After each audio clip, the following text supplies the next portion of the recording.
there will be no electricity for all dreams. Welcome, Steve Gordonham. Hello, Armando. Great to join you again. Thank you for coming. It's a pleasure for me, Steve. This is a summary of Steve's bio.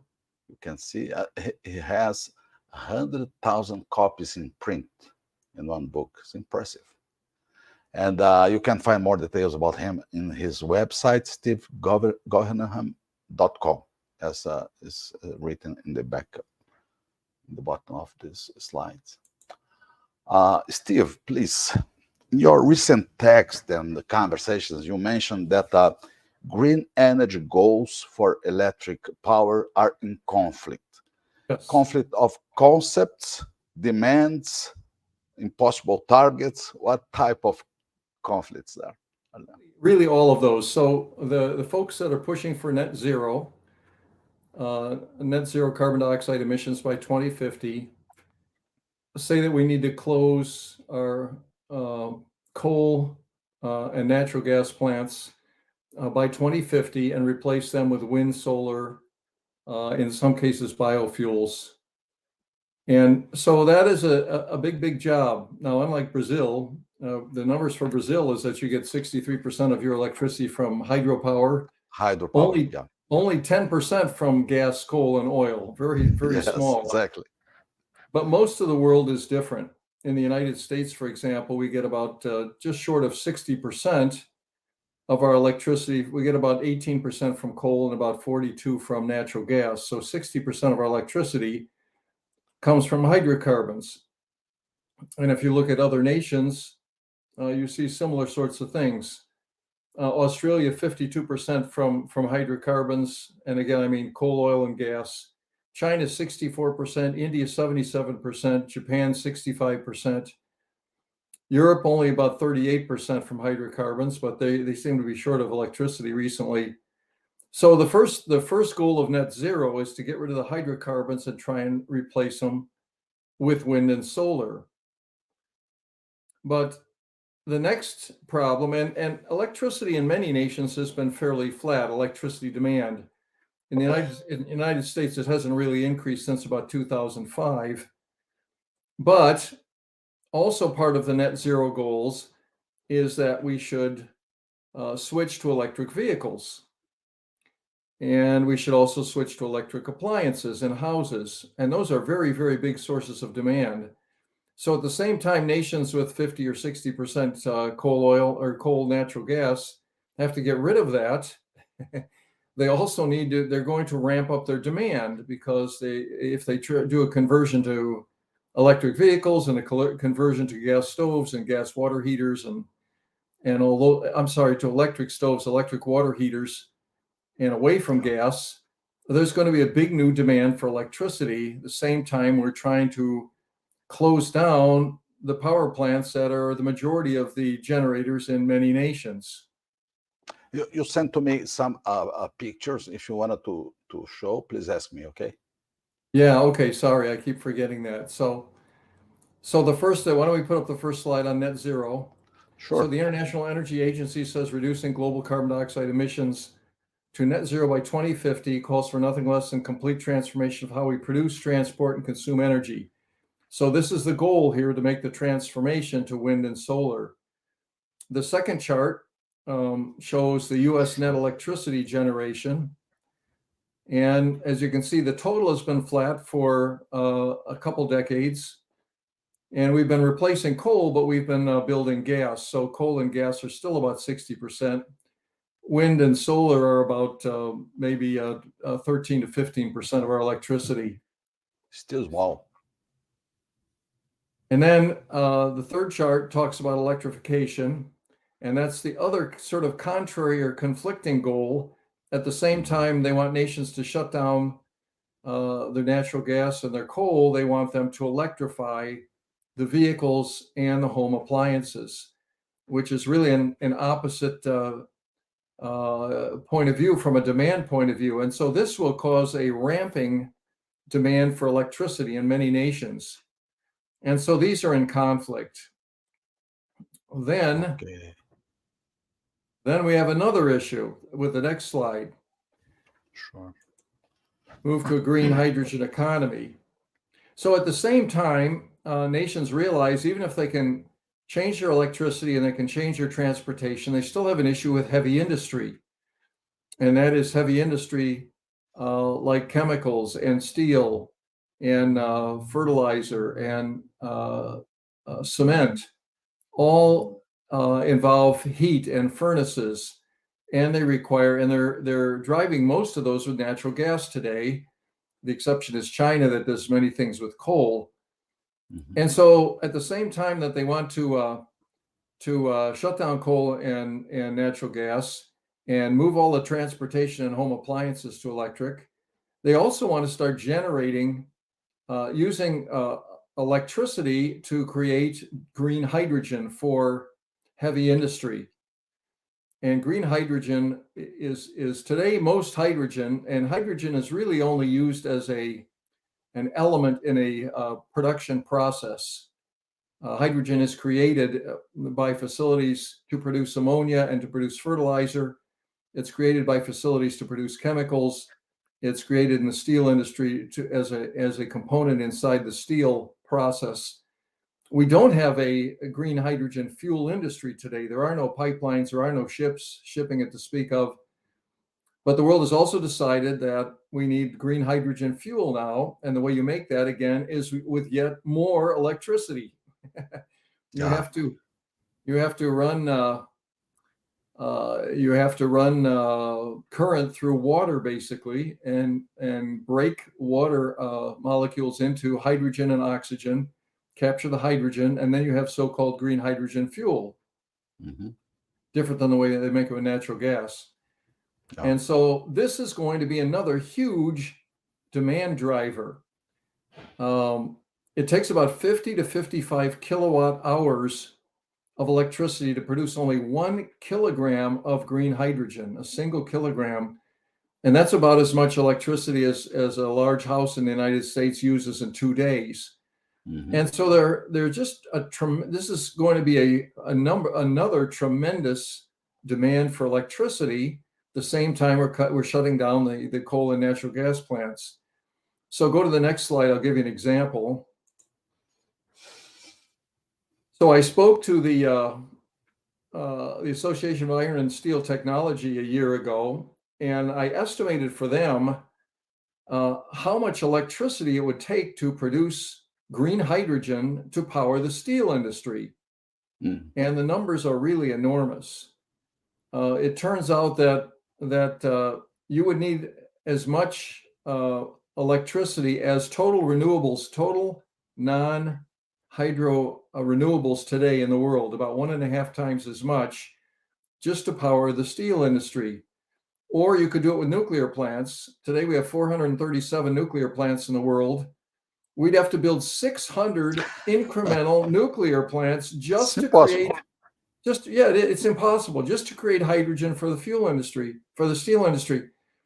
But nevertheless, the governments of the world have allocated, have pledged $280 billion now to create a new green hydrogen industry.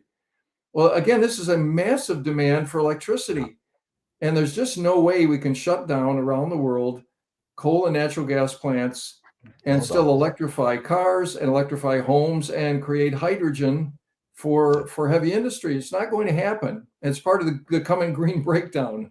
Yeah, that's right. That's right. Steve, let me back to a very important graph picture for me. If you could predict, I know that's very difficult to make predictions here, but based on the electricity demand for the next 10 and 20 years, which is the most important of this energy that are being shown in this graph? Well, I think it's natural gas. I think in the United States, utilities continue to shut down coal and they put in more natural gas. We're not building many nuclear plants. We have about 100 nuclear plants that are still operating, but they're getting old, and there are very, very few new ones that are out there to replace them. The only ones we built are a couple of reactors in Georgia in the last 20 years. So the nuclear is going to, either we have to do a big ramp up of nuclear, or it's going to decline because you're going to have to shut down these plants. Many of them are 50 years old now. So what's going to happen is natural gas is going to continue to grow. Wind and solar are going to grow, but there's more and more opposition. Today, there are about a third of the counties in the United States have put in rules saying they don't want wind and they don't want solar. Wow, really? And so there are big battles going on locally. We also have some states that are overruling the locals. The state of Illinois, the state of Michigan have said, well, there were more than 20 counties in Illinois that said we don't want wind, and they said, well, we're just going to overrule you. The state is going to take priority. But many people are going to be against this because they take vast amounts of land, huge amounts of land to put in wind and solar, about 100 times as much as a nuclear plant or a gas plant in terms of the square footage, the footprint. And so it's going to get very, very tough. But I think the world in the next couple of decades is going to wake up and say, this push for green energy just doesn't make sense. Let's get back to what works, low cost, reliable energy. Yeah, that's a good point. So the trend for coal, for instance, maybe that becomes stable in these numbers that are 2021 to 2022, or will increase or will decrease for coal demand? Yeah, it's still got kind of a black eye in the United States. Now, coal is increasing in India. It's increasing in China. It's increasing in places like Southeast Asia, I believe Indonesia, because it is the lowest cost form of electricity right now. And there are a couple 100 million people that don't have electricity in those regions. So it's still going to, coal is still increasing globally. It was the biggest last year ever. But it is declining. There's almost none left in Europe. It's declining in the United States. It's declining in some other nations. So I think coal will still be used for steel, but for electric power, probably going to continue to decline. And the most important one is gas, natural gas, in your opinion, for the future. Well, it's very inexpensive, and unless you're importing liquefied natural gas, as they are in Europe, from the United States or Qatar. But it's very, very inexpensive in the U.S. right now. And matter of fact, I was just reading, there's a bunch of companies in Europe that are starting to prospect for gas again. There's a bunch of old fields that were too expensive in the 1980s, and now they are, with the price of gas high in Europe because of liquefied imports, they're very attractive. So I think we're going to see Europe start producing more of its own gas, at least for the next few years. We'll see what happens after that. Yes, Steve, but the president of the U.S. Suspended the approval of new liquefied natural gas terminals, and he determined to delay approval for current LNG exports. Is a strategy to suffocate Germany? Is a geopolitical target? I don't think this has a lot of short-term impacts because we have a number of terminals that are shipping gas to Europe. And so it's not going to create a big shortage. And this was sort of something thrown to the environmental groups, I think. And you can, but there's a question for your audience that I like to pose. You can put up the slide that says. Do you have a picture for that? Yeah, which energy source has done the most to reduce air pollution? No, it's not this one. It's down a couple more. Keep going down. Keep going down. There you go. Which energy source has done the most to reduce air pollution over the last 50 years? And it isn't wind, it isn't solar, but in northern areas where we used to have, go to the next slide, on home heating. So I remember my grandfather's coal furnace he had in the basement. In the 1950s and 1960s, they were burning coal for home heating in Chicago. Wow. And after it snowed, it was not just him. There were many people. After it snowed, you could literally see in 4 or 5 days, you'd see a black film on all the snow from the coal dust. And then people did a thing called spring cleaning in those days. And the young folks that probably don't know what spring cleaning is, but literally folks would wash the inside of all of their walls in the spring to take the coal dust off their walls. And that's what they did. Well, then what did they do in the 60s and 70s? They all got natural gas furnaces. And when you replace wood in a home that's burning wood or that's burning coal, you reduce the pollutants by about a factor of 1,000. So that really cleans up the air. And then we also have a situation going on in places like India and poor nations where people have been burning wood and charcoal and dung for many years. Just 3 years ago, according to, I think it's the World Bank or the United Nations, we now have more people in developing nations that are using gas fuels. It's switched over for the first time for home heating and cooking.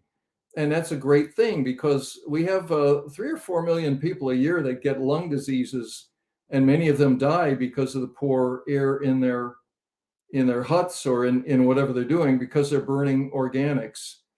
So this is a tremendous thing again. And the U.S. ships about 70% of its propane to Asia right now, to China and to India and South Korea. And then the Prime Minister of India, whose name is escaping me, he set up hundreds of little buildings where they would hand out propane or liquid propane gas canisters to people so they could take it and use it for cooking. So gas, again, has really been a tremendous thing for people. By the way, I'm not in the pay of the gas industry, but it's just the thing that has reduced pollution the most. So we had two waves, and you mentioned 60s and 50s, coal, natural gas, and now electricity. But we'll do electricity forever? Well, electricity can be good. We have a heat pump in our home here in Virginia. We have two homes, one in Illinois and one in Virginia, my wife and I. In Illinois, we wouldn't use one though because it gets too cold. Here in Virginia, it's pretty good source, but it poops out about 30 degrees and then it doesn't quite keep up. So in warm climates, heat pumps can be very good. But this idea that we need to force everybody to get gas appliances, that's just not a good thing. Yeah. Many people like to get rid of gas appliances, and get heat pumps. That's not a good thing. People like to cook with gas and they like to heat with gas. It's cheaper in most cases. That's the point. That's the point. So you do not believe that we will eliminate natural gas for cooking and heating in a few years? It's not the case. I don't think so. They're having some quote revolts already in Europe. The United Kingdom had some laws that were going to force people. They were going to try and subsidize it, but force people to convert their homes to heat pumps. And that has gone, and in Germany, the same thing. And those things have really been very, very negative for the governments. The Green parties are losing a lot of seats in recent elections, and people just don't want to do that. It costs them, 15,000 pounds or so to put in a heat pump. And then they're also talking about standards to get them to insulate their homes, forced standards. And so I don't think people want to do this. They don't want to spend the money to do it. And what the United Kingdom does in terms of home appliances isn't going to have it's going to have a negligible effect on global warming in any case. You mentioned Germany, but they are importing electricity from France, and France is 70% of nuclear generation, no? Yes, they are. Although I think France's output, I'm trying to remember, but I think Germany and France were the countries that were providing surplus to the rest of Europe. But then Germany closed all their nuclear plants. They don't have that anymore, and I think France has had some maintenance issues as well. So they're a little bit short right now. That's why they're building. Germany restarted 27 coal plants at one point, and they're also building. The continent is building 25 liquefied natural gas terminals, so that they can be sure to get natural gas from overseas. So there's a little bit of a shortage of electricity right now. Yeah. Let me move to another point that is interesting. Is related to regulatory systems. So Chicago, New York are becoming more aggressive with energy regulatory systems, like California, I suppose. They are suing companies for climate change related issues. Is this something exaggerated, reasonable? What's your vision? Yeah, this just happened in the last month. So we had the city of Chicago that's suing 5 oil companies. They're accusing them of climate change destruction, and they're accusing them of fraud. And I don't think I have a screen for this one, but this is something that's been going on for a while. the United Nations actually did a report in 2020 called a climate litigation report. And they had identified 1,500 climate cases that were going on in 38 countries. About 80% of those were in the United States. And so the Chicago has joined some other cities. We had, but it's pretty tough for these. We have some pretty high bars for this. If you're in court, the first thing you have to have is standing, which means that you have to show that you were injured by climate change. So the city of Chicago has to show that. Second, they have to show that the injury was caused by the oil companies, the defendants. Yeah. And third, they have to show that the court could order some kind of a remedy that would compensate the plaintiffs for their damages. And most courts have said, this is up to the government. We're not going to get involved. Oakland and San Francisco filed suits against oil companies. They both lost in circuit courts. They have appealed those. The city of New York did the same thing. They lost both in circuit court and appellate court. I think that case is gone. But these have not, I don't know of a single case to date in which monetary damages have been gained from the oil companies by these legal suits, despite many, many suits. So among Chicago, New York, California, which one is worse in terms of well, let me talk about the New York one is the interesting one. That just a couple weeks ago, Attorney General Letitia James filed a suit against JBS USA, a beef producer. And she said that they were misleading the public because they had claimed they would achieve net zero emissions by 2040. And so, agriculture is coming under attack as well because cattle emit methane from the nose end and the tail end, and then you're using things like nitrogen fertilizer, which produces nitrous dioxide, a greenhouse gas, and so they're after them. But this crazy idea that meat consumption is destroying the climate has caught hold. You can put up the slide in the middle there, the one that says BBC News World at the top. But this can make investors become away from that, no? Well, it can, and it's very expensive too, because the companies, whether it be oil company or meat company, have to fight these suits, of course, and they end up raising prices to consumers. And there's really no evidence that this is going to do anything regarding global temperatures. But put up the slide on the BBC Sure. News World. It's about number 4 or 5 there. Oh, sorry, it's not this one. It's this one. Go up the other. Go back. Back one more. Okay, there you go. So the United Nations has urged people to eat insects to fight world hunger. Mm-hmm. And this is a quote from the UN Food and Agriculture Organization. Insects are reported to emit less greenhouse gases and less ammonia than cattle or pigs, and they require significantly less land or water than cattle rearing. And we even had a teacher in Utah who was feeding bugs to her grade school kids to teach them that they shouldn't be eating beef. And the lesson was about eating bugs. So, and go to the next one. Go to the next slide. There are a bunch of other crazy schemes too. They've been feeding cattle seaweed as an experiment, and they say that reduces greenhouse gas emissions 82%. So much for grass-fed beef, right? And then there's somebody who's even trying to potty train cows to reduce greenhouse gas emissions. And I'm afraid that both these studies were funded by the U.S. government, probably. So our tax dollars are going to do these crazy things. Domenico is don't worry, serve filet mignon at Davos. No, it's part of the mad world of climatism, and it's just crazy stuff.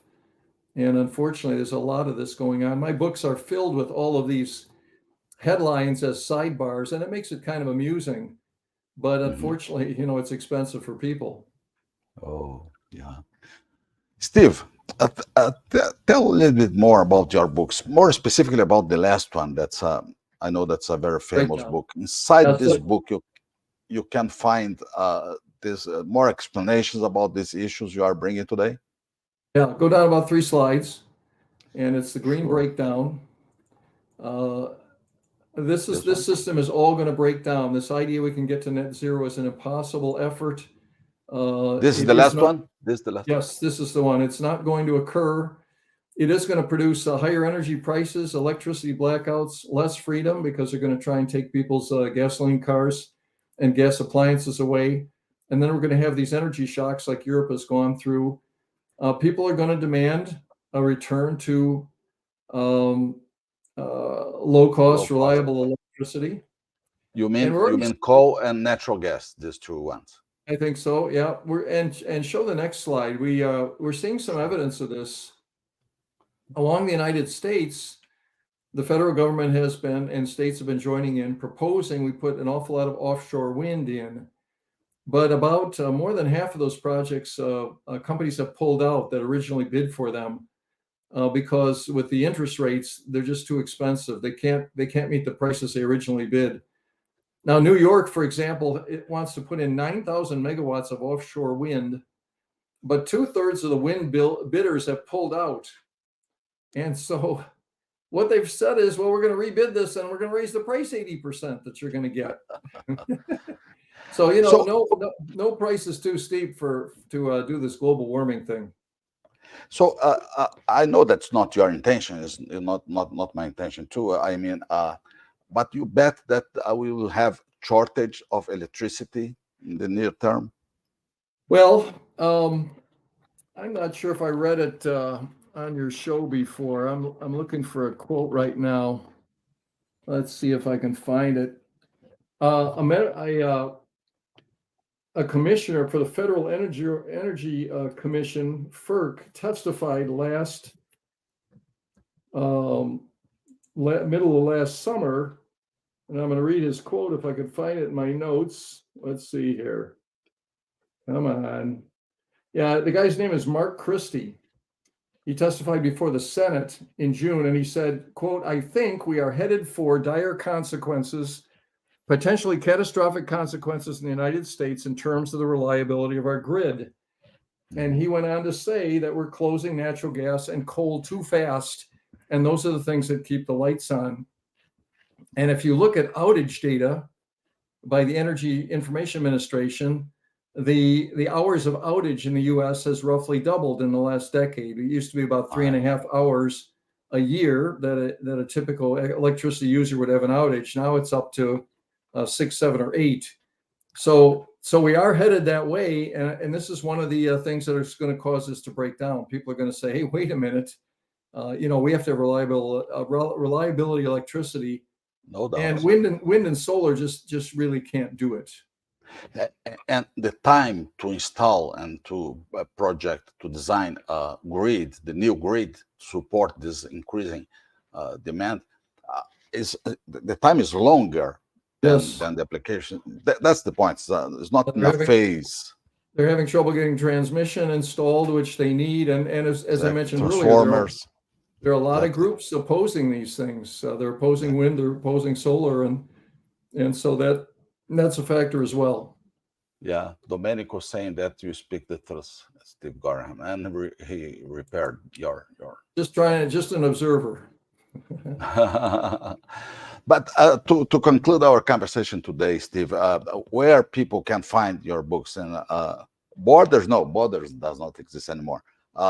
Barnes and Noble, bookstores, normal bookstores, or Amazon stores. Yep, and there are ebooks as well. These are color paperbacks. There's a cartoon in front of each chapter, but there's still 900 notes, so you can go and get all the information you need. They're very, very easy to read, though. And or they can go to my website, Steve Gorham, GOREHAM.com, and I'll send them a signed copy. Is this here in the bottom of the screen? SteveGorham.com. Yep. Perfect. Steve Gorham. So thank you so much for this conversation today. It was a pleasure for me. Thank you, Armando. Until the next time. Till next time. Bye-bye.